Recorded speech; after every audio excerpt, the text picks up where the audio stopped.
ধরেন আমার পুলিশ আমাকে কোনো হেল্প করে নাই।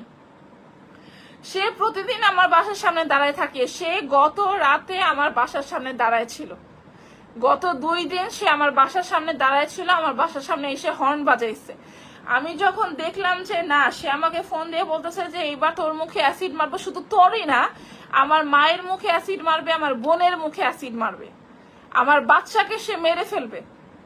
সে যখন এইসব কথা বলতেছে, তো এখন যখন আমি দেখলাম যে সে আমার বাসার সামনে দাঁড়ায় আসছে, তার গুন্ডারা আমার বাসার সামনে দাঁড়ায় আছে, সে যখন আমাকে মেরেই ফেলবে, তাহলে আমি সবাইকে জানাই মরবো যে আমাকে কে মারছে।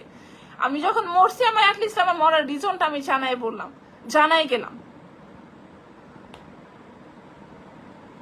এতদিন পরে কেন এটাও আমি বলে দিলাম। আমার এত মানুষ আমাকে করতেছেন যে এতদিন কেন জানার নাই। আমি এতদিন আমি ভিকটিম হওয়া সত্ত্বেও আমি তার সাথে আপোষ করতে চাইছি।